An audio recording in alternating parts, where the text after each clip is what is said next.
that clearly is not true. Whoops. Oh well, guess I'm a failure. Last broadcast then. I don't know, like Monday? What day is it today? First. Oh, like Tuesday? Wait, what? Oh, I'm just writing the wrong week. Whoops, the last broadcast was on the 28th. You're funny. We have a quiz today? No, we had a quiz yesterday. Yes. Don't screw with me. It's not nice. Wednesday we have like an exam or something, right? Unless you have a quiz in another class today. That's... No. Okay, cool. You were terrified for a second. Because... Yeah. Okay, wait. So, don't we have like an exam on Wednesday? Yeah. Okay, is that the I forgot finals? about that. No. Is it... Do you not see the finals given? That clearly says ModPhys on finals. Yeah, I was like, wait, what? What's the thing everybody's talking about on Wednesday then? I thought like Wednesday was the final. I was very confused. What time is it? 10. Is that true? What is it? 10 p.m. Oh, wait. I don't know when it's due. When is it? When is it? When it is. When existence is no longer reality. What does that even mean?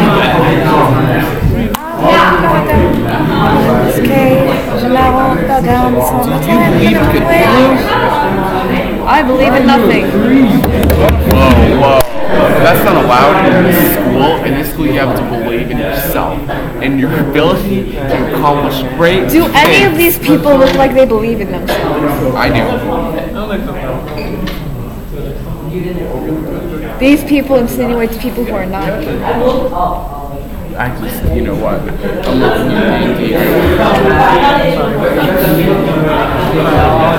This is.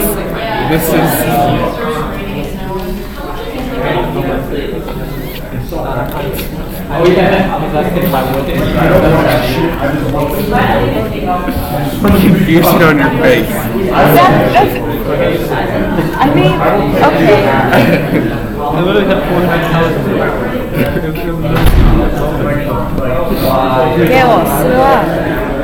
What?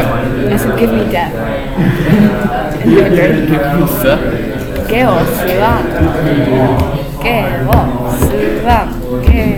Oh, shoot. Wait, I forgot. You know.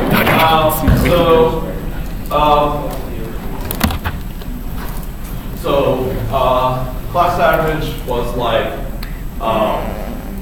so it's interesting, because the class average for this class was substantially lower than the next class. And then I'm like, oh shoot, there's this problem, those problems 5 and 6, if you knew about them in advance, you'd be able to like get it really easily. I mean, just one trick, if you remember it or you don't, right? And so that was it, I'm like, oh shoot, but then I looked and they did better than you on every question. So it wasn't that, they're just better. What's interesting is that your class average is basically exactly flip-flop from last time. Like it was 77 to 82 and then 82 to 77. I don't know if you guys are doing this on purpose. It's some bizarre cheating thing to try and throw me off.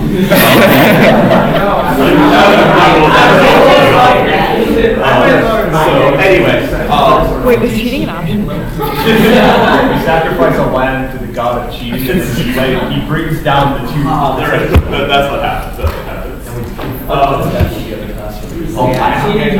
Yeah, well, I don't know. Lamb is like, if it's the god of cheating, it's a lamb and 3 kids. What? We'll leave the kids ambiguous here. So anyway, it just seems it's the god of cheating. It should be something more threatening than a lamb, you know? A goat. All right, so I have quizzes here.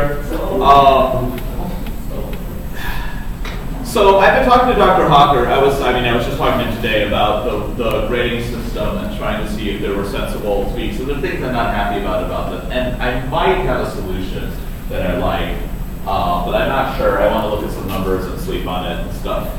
Maybe sacrifice a goat. So they are like worse or better? I mean, I'm all about making your life better. My schedule for the next week says something. Better is just, it depends what you mean by better. Anyway, what I'm thinking is the proposal on the table that I'm considering is to reduce the weight of level 3 to only 10 points instead of 15 and scaling the other ones up to match. That's another question that I have also not decided the answer to yet. So I talked to Dr. for a while and we bounced around ideas and this was the best one of them, but I really got to look at the numbers to see. I did a real preliminary look and it looks like it would increase the average score in this class by 2 points. Which is like, okay. Which if you were to do that with Grail assessment, all the quizzes would have a big impact actually, right? So anyway, I will look into it, but I'm thinking that might not be an unreasonable thing to do. I just want a little more time to think about it. Anyway, if I do it, I'll do it ex post facto. These are all based graded on the regular system at the moment, but it's a question of what I put in Power School.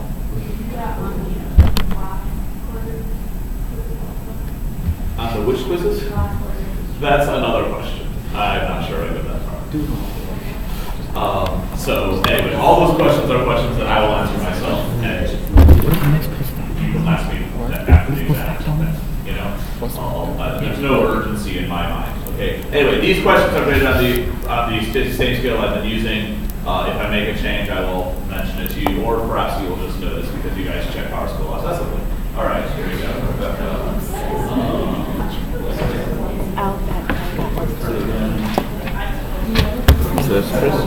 I'll bet that I did either slightly worse. I either did worse or better than I expected.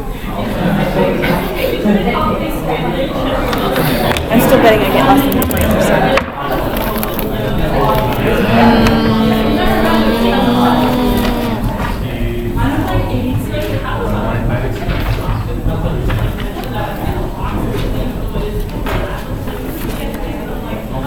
Oh, I forgot that he doesn't give less than 20%. I got one question correct.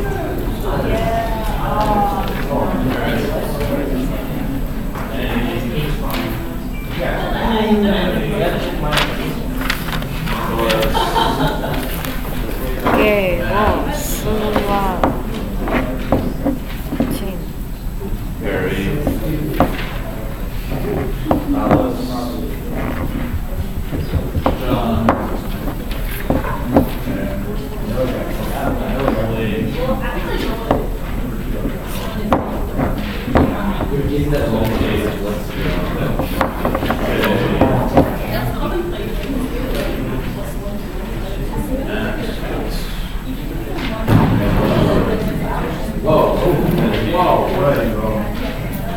Let's see how to go.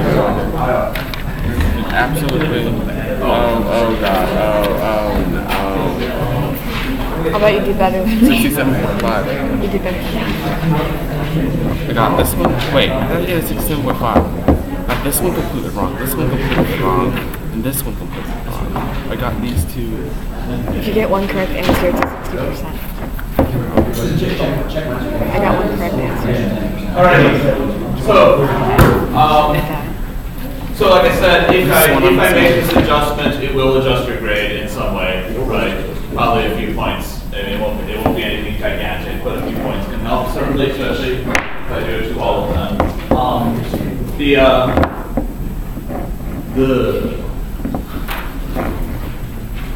will also affect the way the redemption quiz works, right? Because if level 3 is worth less, that means you can make up more points, right?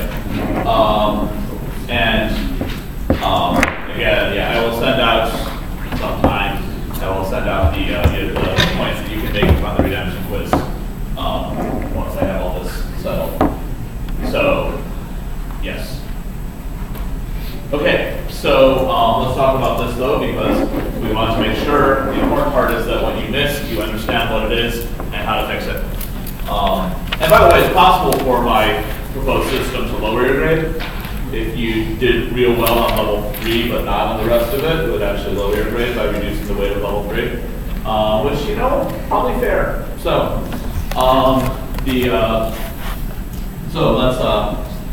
let's discuss. Okay. I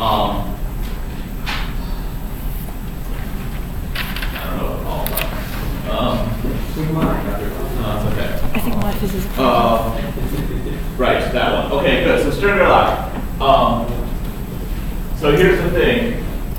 Some of you forgot the Stern Gerlach experiment separates things just by angular momentum in general. Not only spin 1/2 particles like in the little game we had, right, where it just splits them into two, but high angular momentum goes one way, low angular momentum goes the other way. And so if you have 7 dots on this screen, that just means you have 7 angular momentum states. 7 distinct angular momentum states that are possible. And so that means these correspond to different values of what? M. That's right. These correspond to different values of M, right? And so this, the one in the center would be 0. In this case, because there's an odd number, you can see there's going to be a 0, and then it goes 1, 2, 3, -1, -2, -3. And so if these are all the possible values, you can say, aha, there's 7 possible values of M. These are what they have to be, and therefore L would have to equal 3. I asked for the actual value of the angular momentum itself, so L equals 3 is not sufficient. You would then have to take S squared, the total spin squared, would be L times L plus 1 times h bar squared, which is 12 h bar squared. And then absolute value of S, which is the magnitude of that, is just take the square root, which would give you 2√3 h bar. That's the final answer. Got some fraction of that I gave you. Okay. So, a lot of people had the general idea on this. Let's say a lot of people got up to here, which is good. The rest of this is, you know, icing, but important still. You have to realize you have to know how to do that part. But getting into L equals 3 is important. Okay, good. For number 2. Right, so we talked about the orbital angular momentum and the spin angular momentum. Those are 2 different forms of angular momentum. They don't have any interaction particularly with each other. They commute just fine, so you consider them independently. So I gave you the magnitude. That is to say, I gave you, it's sort of like doing this one backwards. I gave you this, right, for L, the orbital angular momentum. So if you square both sides, then you would get this. And here, it's possible to do this with algebra, but it's much easier with guess and check. If you want to know what does L equal, then, well, this corresponds well to if you have L equals 1, because this has to equal L times L plus 1 h bar squared. Right? This works fine for L equals 1. If L equals 1, the possible M values are -1, 0, or 1.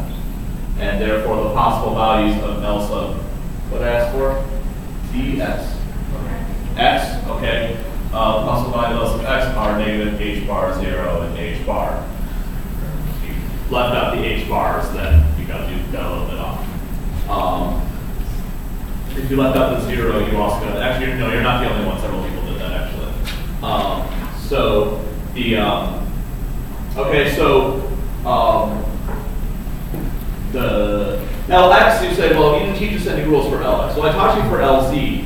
But LZ is chosen by convention, if you remember, right? Actually, the rules that apply to LZ must apply to any direction, because as far as we know, there is no preferred direction in the universe. So whatever works for LZ must be true for all directions. Therefore, Lx works the same way as LZ.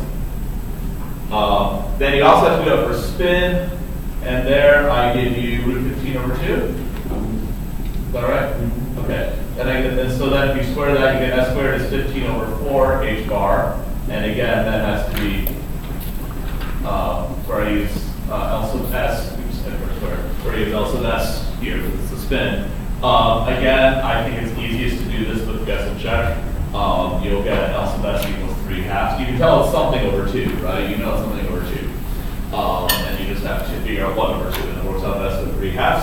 And so the M sub S values are -3/2, -1/2, 1/2, and 3/2. Oops.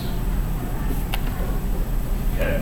And therefore the values of S sub X, I should say, spin X component, would be -3/2 h bar, -1/2 h bar, 1/2 h bar, 3/2 h bar. This is probably not readable, but you guys know what it says.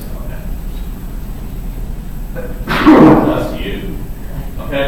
So a lot of the stuff at the end is sort of like, oh, extra things like that H bar, which people always forget, right? Or the 0, apparently. That's a little more important, though. But like, so those are not, I don't want you to freak out about the H bar, right? It's not worth a ton of points. It's just, but at the same point, you should realize, oh yes, of course, angular dimension should be in units, and angular dimension should have an H bar. But getting up to the L sub s or the L value is the important part, or the M value is the important. Okay, number 3, people did great on. They are identical bosons. So for identical bosons, your options are heads, heads, heads, heads, heads, tails, heads, tails, tails, and tails, tails, tails, and nothing else, right? If you wanted, you could have written them all out, which would not be very many, it'd be 8, and then crossed off all the ones that are just rearrangements. The way I arrive at this one is just, I do all heads first and then all tails. That way, it's always in the same order, so then I don't have to worry about order. But anyway, you end up with 4 options. I said, what's the odds of getting all 3 tails? Then that's this, so 1 out of 4. If you did distinguishable particles, you get 1/8, right? For those options, 1 out of 4. All right, number 4. Most of you figured out what was going on. And so most of you got at least a minute on it because you gave me some explanation of what was going on. If you didn't give me an explanation, I couldn't give you extra credit. I couldn't give you partial credit for it. But if you gave me an explanation of what was going on, I was like, all right. But not everyone figured out exactly what it meant. So the basic thing is that it splits into 2 things, and this is Z, this is X, this is Y, and these loop around back. So the main thing is this. Consider a single particle that goes in here, right? It goes in, it gets measured as something with Z. Then it gets passed to one of these 2, which, since they're perpendicular, remeasure it, right? And measure it in a different direction, erasing the value of Z. And either it goes through, in which case it's done, or it goes this way and loops back to here. Whereupon it gets remeasured for Z. But since it's already been measured in X or Y, its previous measurement is no good, right? So it thus gets remeasured for Z, and then when it gets passed on to here, because it's just been measured for Z, previous measurements in X and Y are also no good, so it gets remeasured here. So every time it goes through one of these things, it's a 50-50 chance of going up and down, because each time it's measuring a non-commuting operator. And therefore, one particle will bounce around for a while, and eventually will make it through. Right? There's really no option. Eventually, it will have to get through this thing, right? It might take a while for certain particles, but it's basically inevitable. If you wait long enough, the particle will come out because it's all random every time around. It's going through this thing randomly. Eventually, it'll make it out. Therefore, the fraction of particles that makes it through is 1 or 100%, right? Right, so the fraction gets, now a lot of you had that right idea but didn't want to say it because you thought that was ridiculous. Other people didn't quite realize that this was always going to be random every time through, so there was always a chance each time through. So people didn't always get all the way through to it, but most people realized that this is kind of what was going on. And so yeah, actually all the particles will make it through this eventually. Okay, number 5. So number 5 required that you remember one thing that I consider pretty important, that I said in class very clearly and wrote on the board. And I thought it was pretty important, but then a lot of people forgot. Don't worry, it's not you, it happens every year. But that is, what is a fermion and what is a boson? And a fermion is defined as a particle that has half integer spin. And a boson is defined as a particle with integer spin. And so the reason I asked for that explanation there is to make sure you weren't getting the right answer by luck. You had to have it in there for the right reason. And that was, so in other words, I didn't want you to, otherwise you have 1 in 3 shot of just picking the right statistics by luck, right? So that's why I had made you justify it, yes. Somebody said they do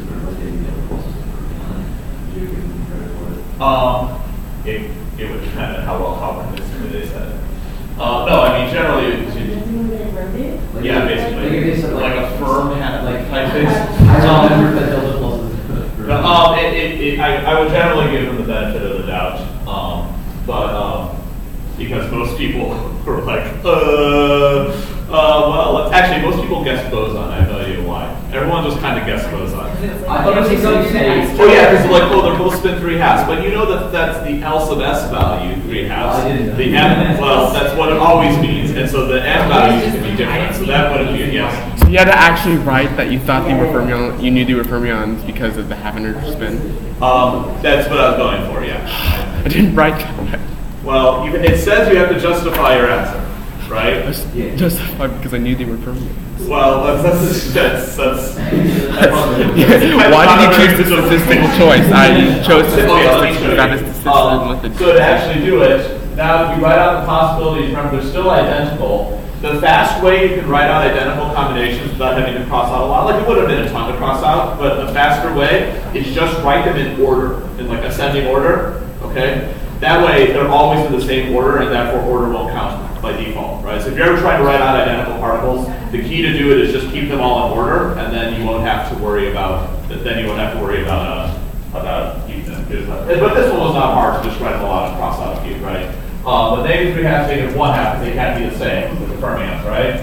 Negative 3 halves, 1 half, negative 3 halves, 3 halves, and then we have negative 1 half, 1 half, negative 1 half, 3 halves, and then you have 1 half, 3 halves, and that's it because the rest would all be duplicates, which fermions don't allow, right?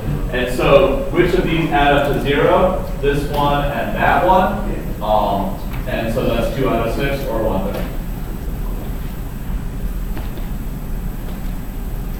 Okay, so because of that and because of the way I graded this problem, which I stand by, but anyway, because of that, this did tend to be kind of an all or nothing problem. Which, I mean, no, you could make a mistake and usually some few people did, but mostly it was, yeah, which is, life works that way sometimes. Okay, so let's talk about number 6. I like number 6. I like number 6. I don't like anything. Okay, well that's good. I appreciate that you still like it. Because number 6, when I first wrote it, I had to think about it quite hard to figure out what the answer was, and so hopefully you did too. Because it's not obvious. A lot of people try to do something easy. The easy way will never work. So a lot of people said, oh, I'll just treat them as 4 identical fermions, or 4 identical bosons if you're going that way. But that was incorrect, okay? I did give a good chunk of credit. If you thought they were bosons in number 5, but still did it right in number 6, I calculated what that would be, and I gave you a check minus or something for that, because I thought that was fair. And I gave you credit if I could figure out what you're doing and it was the right thing to do, okay? Which sometimes it's possible you might have been the right thing to do, but I couldn't tell, and I was not super generous. But sometimes I could really tell that what you were doing. This is why you write down stuff so I can grade you on it, right? And if you write down words and sentences and order things and label them, then it's easier for me than if you put down a bunch of random numbers sprawled around the page. Yes, arrows are there too. Oh, that's good. Those are a lot of arrows and circles. Yeah, good stuff. Anyway, but here's the main thing you have to do. You cannot do it in a simple way. So here's the thing. Everyone's like, what's the delta minus particle going to do? It has the same spin. Is it distinguishable or not? Yes. The answer is, of course, it's distinguishable. It has a different charge. If it has a different charge, you can definitely distinguish it, right? It also has a different mass, by the way, but even you didn't need to know that, right? But it has a different charge, therefore it is distinguishable. Remember, someone was asking me, like, well, will our measurement device be able to tell whether it's a delta plus or delta minus? That is not what determines the statistics. It's not about the quality of your measurement device. It's about whether you can know whether they are different, right? In quantum mechanics, identical particles cannot be told apart. There is no way to tell them apart. That's why it's nothing to do with your measurement devices, okay? So in the same way, the fact whether your device measures the delta plus or delta minus or not, it is possible to tell the difference, and therefore they are distinguishable, and therefore they use distinguishable. But the pair of each of them are indistinguishable from each other, right? And so what you really have are 2 identical bosons, and then, fermions. You guys confused me. And 2 more identical fermions. Right? And these 2 are distinguishable. And one person actually drew this out for me. I mean, I think they had bosons, so they drew it out for me, and I'm like, okay, well then you got credit for figuring that out. that you? Yeah, there you go. That's right. Yeah. So. Distinct from like to the side. No, you just happen to have the right answer. You lucked out, but you didn't luck out, but because you got the right answer, the right answer for bosons, then I could. Otherwise, you would not have gotten it. Yeah. That was pretty generous for that. So that's the you delta plus is here and delta minus is here. So what you do is you can repeat this calculation for both of them. This part of it works the same because they're both pairs of identical fermions. So here, the possible combinations are -3 halves negative. I'll just, you didn't actually have to write it all out like this, but I'll just do it so you can know. Oops. That's simple. I can't even copy. Okay, there we go. I'm just rewriting all the pairs here just so you can see it.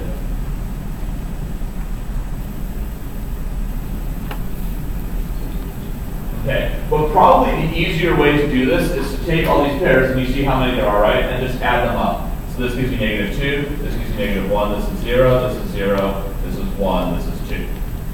Okay? You know the exact same thing will happen with this pair of identical fermions, so I'll not write as much, I'll just write that much. Okay? Now, these are distinguishable, which means now you use regular probability or order counts, right? So, what does that mean? How many ways are there to add to 0? Well, there's -2 with 2, right? Or there's 2 with -2. Since they're distinguishable, those count as 2 separate cases now, right? There's 1 with -1 with 1, 1 with -1, those both count. There's, sorry, it's getting a little tangled here, but there's 0 with this 0, 0 with that 0, this 0 with that 0, this 0 with that 0. Okay, in other words, every possible combination. If you prefer, there are other ways to do it with probabilities, which are also fine. To me, this is just easier. Or you could have written them all out and like strung them all across. I thought that took a little while to do, but you could do it that way too. But overall, there is a total number of combinations of 6 times 6. So you're out of 36 here. And the ones that work are 1, 2, 3, 4, 5, 6, 7, 8. So 8 out of 36, which is 4 out of 18, which is 2 out of 9. Okay. So that's a tricky one. You basically have to do these first separately and then combine them with using a different statistic. Okay? All right, so questions on the quiz? All right, well then I can take these back.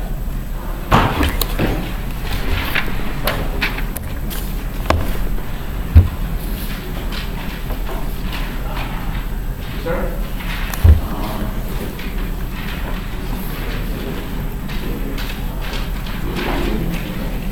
So, like I said, the scores, I don't know, I'm leaning towards doing that thing I told you about level 3, and I'm leaning towards doing it to some of the older tests as well. I haven't decided exactly which one. So on average, I would expect that will probably increase people's scores by a bit, which I don't think anyone will complain about, right? The first one? Oh, okay. I will consider it. What? Did you say? Put the cash in. Are you one of those people who jump on? Okay, now, so we have a few things coming up. A few little things coming up next week, right? So what do we have coming up next week? A redemption quiz. Oh, big prize. And what do we have to do anything after that? No. We have the exam, which is on Wednesday. Right? Night test next week on Wednesday, right? When? Night test 7:30. 7:30 auditorium Wednesday. I understand the downside of the auditorium, but there are too many upsides compared to the other spaces on campus. So I still need to do the auditorium. I apologize for the time that's there's not much I can do about that. Yeah. Wait, we get an hour and a half, right? Yes. An hour and a half test. Hour and a half test, you know, half questions, half lab component. Just kidding. So It's just really like box in 1.5 times. Everyone can spin it, but one time you know what's You'll find the vacuum electrons underneath your seat.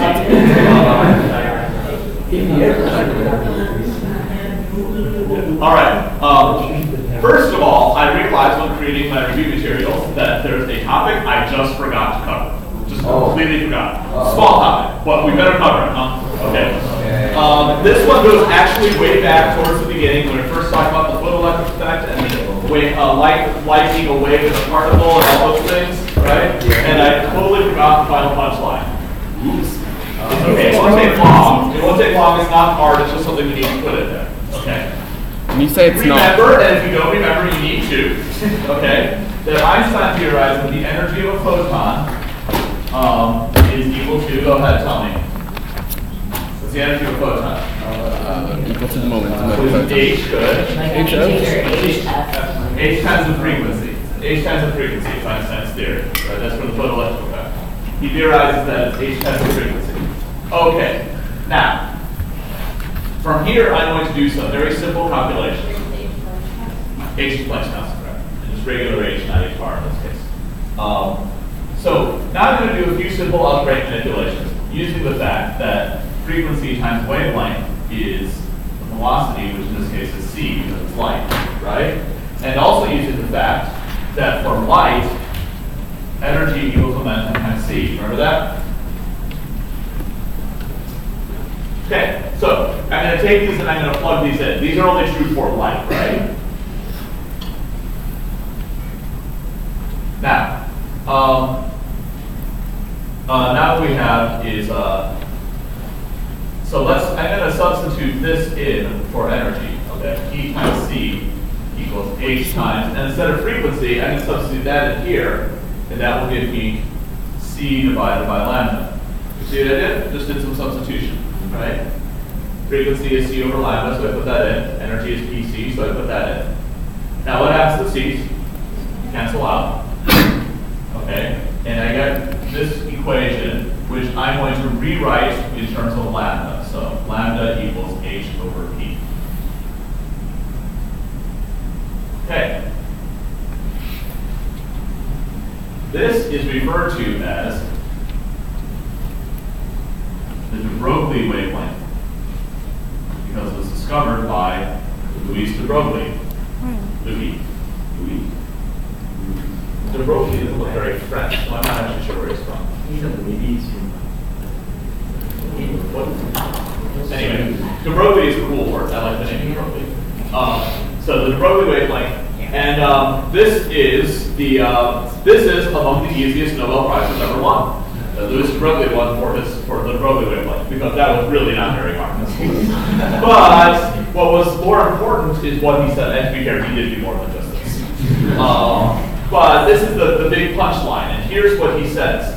I started with Einstein's theory about, well, I mean, pretty well confirmed by experiment, right, that this is the energy of a light particle. I just did some basic manipulation based on what we know about light. And what I got was that the C components, which is what makes it about light, canceled out, right? And I was left out with this, which only depends, a wavelength which depends only on Planck's constant, which is the constant, and the momentum, right? Now, what has a momentum? Everything has a momentum. Not just massive things, light has momentum too, right? Remember? So everything has momentum, right? And so, if everything has momentum, it is possible to calculate this quantity for any particle. And so, what does de Broglie theorize might be true? What if he says, what if all that stuff we said about wave functions is not just light? What if it's every particle? Where the wavelength of the particle can be defined as H over P. And the answer to that is, well, that's an interesting idea, right? But the real answer to that can only be done experimentally. That experiment has been done. How would you test this experimentally? How would you be able to test whether things we think of as particles are really waves? You do a double slit, right? You take double slit, send things that are not light through them, and see if you still get the interference pattern on the other side, right? Okay, well, remember that video I showed you of the double slit experiment? Well, guess what? That was not light. If you look at the description of the YouTube video, it's actually done with neon atoms. That actually Those are expensive. makes sense. You know? Think about it. It's about expensive. That's osmium. Yeah, if you use osmium atoms. Yeah, well, because you don't need very much.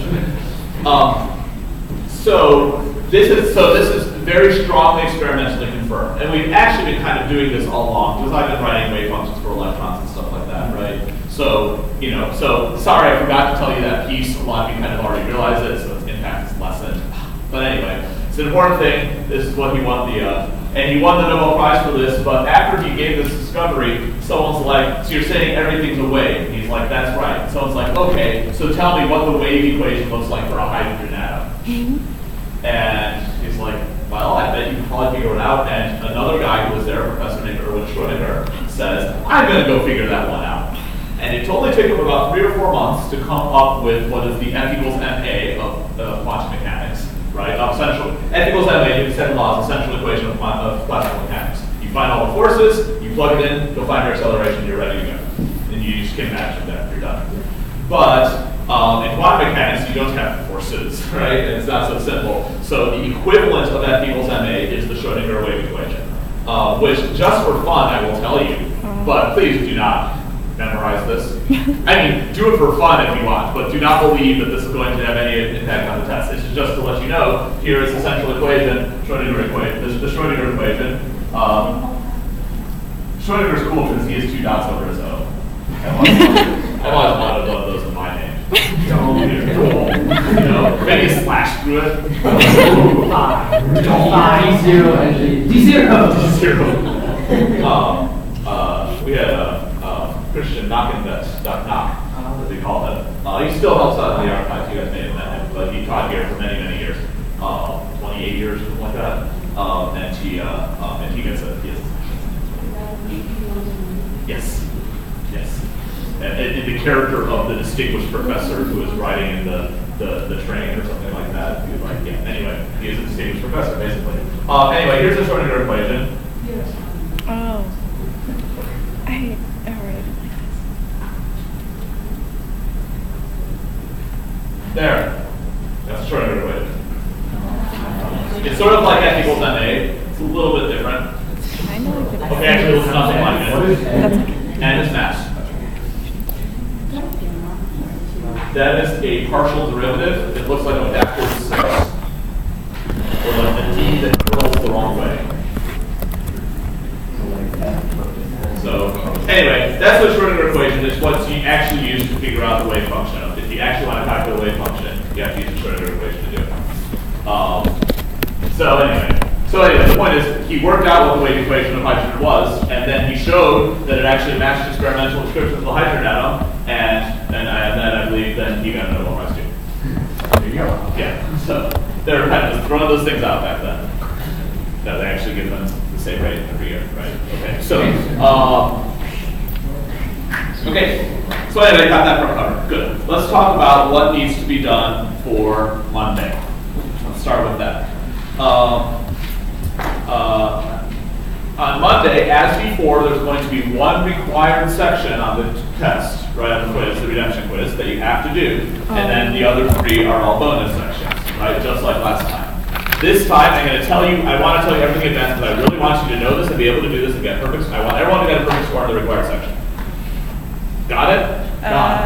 Okay. Now, that doesn't mean I'm going to give you a perfect score. It means I want you to earn a perfect score. I think it is perfectly reasonable that everyone can do this. Okay. Here is what the remaining section on something that I never quizzed you on, but I kind of should have, which is good job, the electric effect. So here is what I want you to do. I want you to give you. I'm going to give you a stopping potential. Wow. Okay, let's try this again. If I give you this, so there's a stopping potential of, wow. I suck. Okay, let's try this one more time.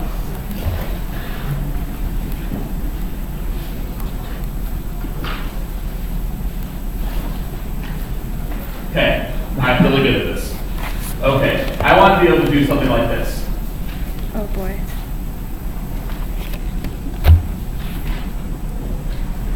Okay, where I give you values of stopping potential for some number of frequencies. Okay, and I'm going to ask you, what is the work function and Planck's constant? You're like, oh, I already know Planck's constant. No, I want you to actually give me the experimental value of Planck's constant based on this data. Oh. Okay. This is what I want you to do. Now, this is not actually hard because what is the equation that governs the photoelectric effect according to Einstein? Okay, good. We have V times Q equals KE max, which is equal to HF minus phi. Okay? So this V is the stopping potential, right? So this V is the stopping potential, right? Q is the charge of an electron. And then H is Planck's constant frequency work function. Okay, tell me if I made a graph that was stopping potential versus frequency, what would the graph look like? A what? So what shape is that? A line, right? This is a linear equation, right? The other things are all constants, so this is a linear equation, and so it would look like a line. It would look something like that. Okay? From the line, you can get y equals mx plus b. Right? From y equals mx plus b, look, compare that to this. Y is v times q. M is Planck's constant. H is the frequency. B is negative the work function. So if you just get the equation of the line, you have found both Planck's constant and the work function. You see? Yeah. What an interesting question. No. But I'll just, no. What I'll do is I'll give you easy numbers. And you're like, but wait a minute, this part is messy no matter what. No, it's not, because of that nice little trick. Remember that V times Q, oh, see, I told you, right? Yeah. Thank you. You didn't actually miss too much, it's good. But do get notes from someone on the Broadway label. It's not hard. You just want to have that. V times Q in SI units, which is to say with V in volts and Q in coulombs, which is the normal one to use, right, is equal to the kinetic energy in electron volts.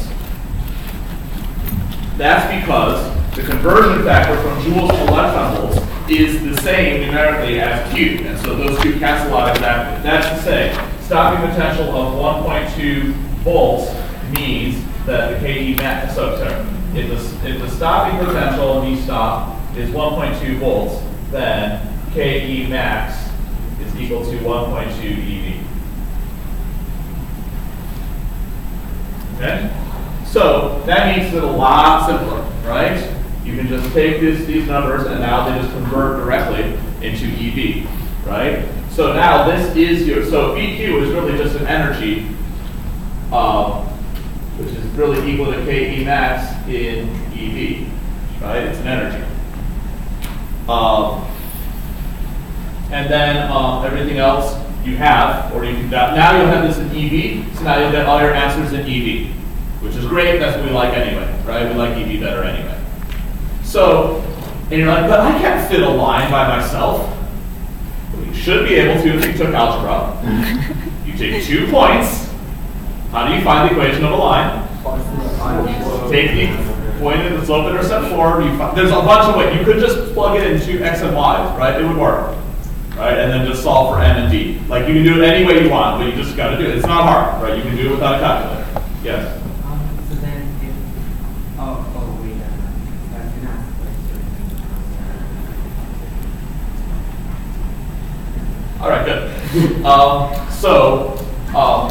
Okay, now there is one more thing. This is the wavelength you have to convert to frequency. That's what that means. Okay. What I recommend you do is take one of your data, some of your data points from your actual data, and pick two of them, because two is enough to make a line, right? If you need more than that, then you really do need to use Excel or something.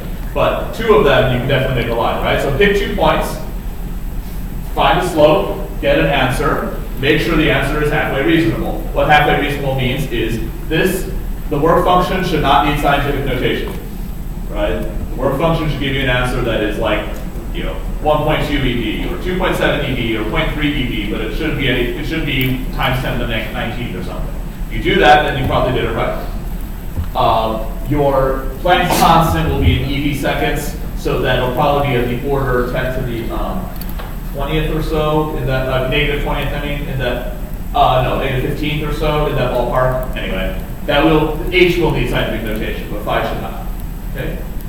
All right, and if you can do that with your 2 randomly picked data points, then you can do that on the quiz. I've already told you the quiz question. Okay, I want you to be able to do this operation. It's not hard, right? But it does have quite a few steps in it. You just have to. I want you to do those steps, because this is how you try. This is how you can actually take real experimental data and work with it. Okay. No redos on this, but I'm telling you what it is in advance. So I want you all to come in and do this part perfectly with no problems, and then get a 25 on that part, and then get extra points on the remainder. This is what I want you to do. Using this. So this is actually, mathematically, this is probably the only part that might be difficult. Arithmetically, I mean, that's the only part that would be difficult. So you can use C over frequency is C over lambda. Good. Yes? Nanometers to meters is times 10 to the negative 9. Nope. Nanometers to meters is 10 to the negative 9th. And I will tell you that. And I will tell you any such conversion you need on the test. Even if it's meters to kilometers, which every now and people ask, I tell you. But like, you should know that one. But yeah, I will tell you that in any test if you need it. But yeah, it's 10 to the negative 9. So how do you figure out if you have frequency is Frequency is C over lambda, that will be in hertz, right? If lambda is in meters, okay, then, and C is in meters per second, that will give you hertz as your frequency. If you put hertz into there, that's all the right units. That's what you want. Because hertz is 1 over seconds, right? And then H will be in eV seconds, which is the unit you want. Okay? So, now I've told you exactly what to study for Monday. Okay? If you have trouble with it, you can talk to me, you can talk to someone else. If you have a question about whether you did it right, you can write. You should figure it out, right? You should not be like, I wonder if I did it right. Oh, I don't know how to do this. Like, don't do that. Figure it out. Ask someone, ask me, you can email, it's fine. And get it so that you're ready on Monday for this. Then you can focus your time on making up those points you need in the other ones. Is that a question, Micah? Or is it just no, I'm reading. Bending. Okay, any questions on that? All right, this weekend, maybe even today, I will send out how many points you have in each section to make up so that you know how that works. It will be exactly the same as last time, 2 level 2 type problems on each, right? You gotta go all the way back to Feynman diagrams. Right, so the 3 tests are Feynman diagrams. So that one I can almost guarantee are 2 Feynman diagrams, right? Level 2 Feynman diagrams. Then eigenstates and eigenvalues, and then angular momentum and statistics, right? Are your 3 sections. So a lot to go over. Yes, Patty? Will you send out like a packet of problems? Yes, I was just going to get to that. So if we have no question on the redemption quiz, then let's move on to that. So on Wednesday we have a test, little thing. Yeah. Wednesday we have an exam, night test. Write that down. Wednesday we have a night test, 7:30. Auditorium. I don't think that's ever happened before, but that'd be kind of funny.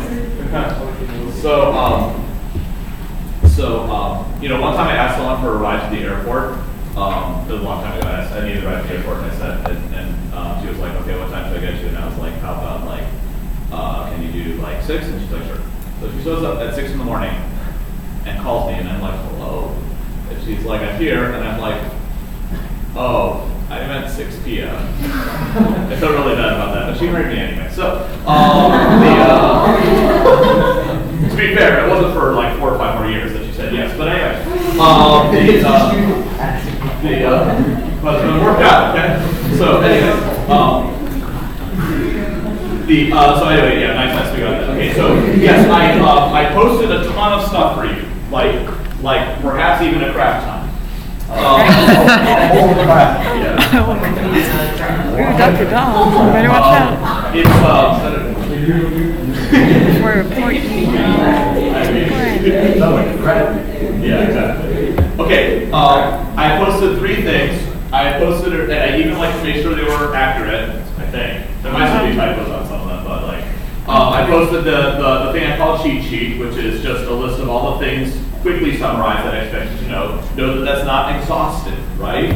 Like, it's everything we've talked about in class since the last exam is fair game, except for the things I explicitly said don't worry about, right? Which are usually the very mathematical ones. Like that, don't worry about that. And the definition of the momentum operator, don't worry about that either. But things we talked about, Heisenberg uncertainty principle we talked about, right? That's there. Interference, double slit interference, that's going to be on the test, right? I didn't give you a quiz on it, but it's easy. But like, you should know it. You should know the equation and what it means and roughly what it comes from and so forth, right? So the point is, it's all fair game, but that covers almost everything. I mean, it's definitely covers entanglements on there. I put a quiz in there, but it's going to be on there, okay? But all that, all those big things I put on this thing, so it covers at least most of the things that you should be expected to know. It has the Berkeley wavelength on it too. Then I gave you a big packet. I think it's got 130 problems. As before, I encourage you not to do the entire packet. As before, some of you will not listen to me. Whatever.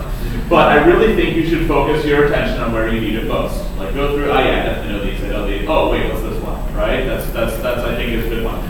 This one actually has some problems that were not previously on the homework. So you can, if you find those, you probably do those.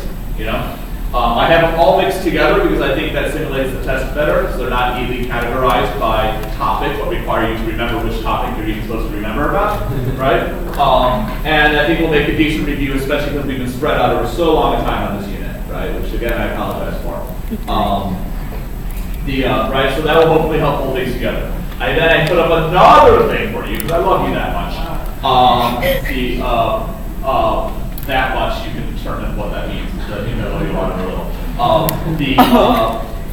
I put up some conceptual questions about quantum mechanics. Just fairly basic conceptual questions. Explain such and such. Why is this true? Things like that. They're not super hard. They're not test level questions. They are meant to be foundational. Can you answer the question? I did not post answers to those on purpose. And I am not going to on purpose. I want you to answer them. You can talk to each other. If things that are unclear, you can check with me. But I don't want you, because if I post the answers, too many people will just read the answers and believe that they now know something. I'm not doing that. It doesn't work that way. You have to generate it for it to stick in your head at all. Okay? I recommend for some of them, and again, you can pick and choose. I have 8 questions on there. You can pick and choose. I recommend though that you actually write out the answer, like you'll have to on a test. And then maybe compare with a friend or something, right? Say, did I miss anything? What did you get? That sort of thing. I think that would be a useful thing to do. I think that would be authentic, if you like, right? And I think it'll help it stick in your head better. Now, none of the problems I'm giving you are test problems, right? That's because test problems are hard to write. So the ones that I have written, I save because they take a long time otherwise. It used to take 5 or 6 hours every single test, and so I'm not doing that anymore. I'm reusing problems.